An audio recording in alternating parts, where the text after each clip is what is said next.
Hey guys, Infidel1258 here. Today we're going to get into another frequently asked questions video, which is where I grab a comment from the comment section. I answer your questions, your critiques, your comments, and in that way I address the issues that I see you're curious about. So let's get into it.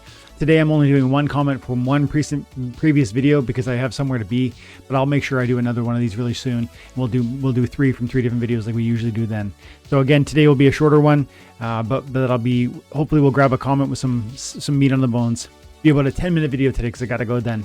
Okay, let's see. You know what? I see Gregano has been a subscriber for 2 years. I also see he's got a decently sized comment here, and I see there's responses here, all of which tell me I want to use this one. So first of all, Gregago, I'm gonna say, thank you for sub for 2 years, dude. Wow, thank you. He goes, and he dropped a comment on my recent Today video entitled Power Creep in Rebellion. And truly, in that video, I'm really having a conversation around whether there's power creep just from Rebellion inside the Modern League or the Wild League. I think a lot of people and a lot of content creators in our community has thought about how game-changing Rebellion will be from the modern perspective, but I actually talk about in that video a great deal, and I actually expect Rebellion will be deeply impactful to the Wild format. Maybe in some sense more impactful. And I get into that in that video if you're interested to go check out that. But let's see what Gregago says. I was planning to slowly buy over the year, but what would you do if you drop down to gold and can't get out because you don't have Rebellion cards?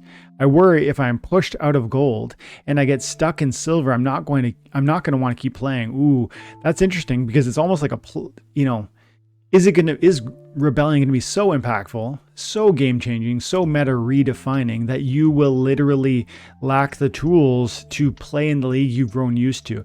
First, I would say the rental market will be your friend. The rental market is currently an avenue for easy access to affordable cards. I would say also, I think there are going to be some cards, like every edition of new card release, there's always a card, there are some cards that are going to be slept on, that are going to be uniquely powerful, that you or people like you are going to recognize the power and utility of that card while others don't. People who are really attending to this game have that edge and have that opportunity. So recognize that you can find talent before others and therefore afford cards you'd be surprised you afforded. Looking back, I've done this lots of times over the years, and I feel confident we will do this again. You will do it. I will do it in Rebellion, beyond. So attend quickly as you're experiencing the launch of Rebellion. Recognize what's beating you. Try to discern why you're being beaten or why someone is, cleanly winning. And look for the synergies that are really working. Understand the nuance as you watch it in front of you. Like, really be thoughtful about what is working and what isn't. Because in the first days and weeks as Rebellion launches, there will be a confusion and uncertainty about what is best and how it is best used. And that's the process of meta redefining, redefining the meta. And so I actually think the quick answer is rental market. You're going to be able to afford things in there that you can't afford elsewhere. But second part to the question is definitely that you will find deals on key cards that change the game and give you new angles and new abilities and new synergies and new victories that others won't see if you're attending to that question. If you're exploring that while others are just kind of overwhelmed by the new colors and the new card design, and right, it's easy to get and land is coming. So that's going to be another distraction for some players in this space. Gregago, I don't know if you're in land, but just try to be really attentive to what Rebellion is in a way that others won't, and that will be your edge. So I think if you approach it from those two perspectives, rental market is going to be your friend, and you absolutely have an option to find value where others don't see it. Take advantage of that, and you're gonna have that edge. I think you're not going to run into that problem. But finally, I would argue that I don't think any set I don't think Rebellion, even with all of its power, even with the interesting new summoners, the new summoner tactics, the double element summoners, the new abilities that are really game redefining, I don't believe any one card or any one set is ever going to be necessary, mandatory. I mean, Kitty is the best summoner that's ever existed in the game, Byzantine Kitty. I know everybody knows this, but let's just pull up the artwork. Byzantine Kitty is the best summoner to ever exist in this game. I don't have one. I succeed at the highest levels in Modern. I succeed at the highest levels in Wild. And I don't have this card. I don't have Jotun. I don't have, let's look at the Untamed Summoners, because that's really where the magic is. The Untamed Summoners are absolutely devastating. And I do not have these cards. I don't have Mimosa Nightshade. I don't have Camilla Sungaze. I don't have Jotun. I don't have Llama. I don't have Kitty. I don't have any of these summoners on the screen, and yet I win successfully. So, and I don't even rent them. So my point is, yes, amazing cards are coming with Rebellion. Yes, they will change how you can win, and even probably the frequency with which you will win. But one, the rental market's your friend. Two, you probably can find some of the cards before other people recognize the true power of those cards. And three, finally, there are more than one way to skin a cat, and you don't need Untamed cards to succeed in Modern today, just like you won't need Rebellion to succeed in Modern tomorrow or Wild.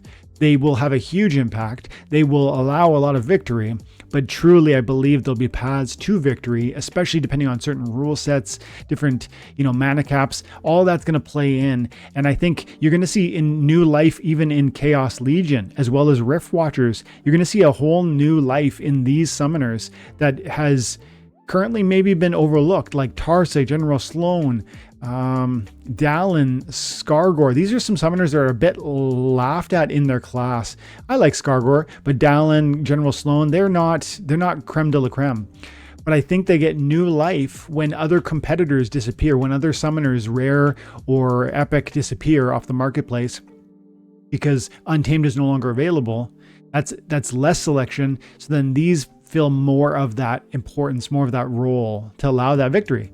So I really don't think you're going to run into the problem that you're raising, but that doesn't mean you shouldn't attend to it really thoughtfully in the early days and weeks of it launching, because I think there will be a gap of knowledge that you might, through your observant sort of path and what I've just described to you, you might actually take advantage and get an edge on everyone around you. Let's quickly read the comments on your comment.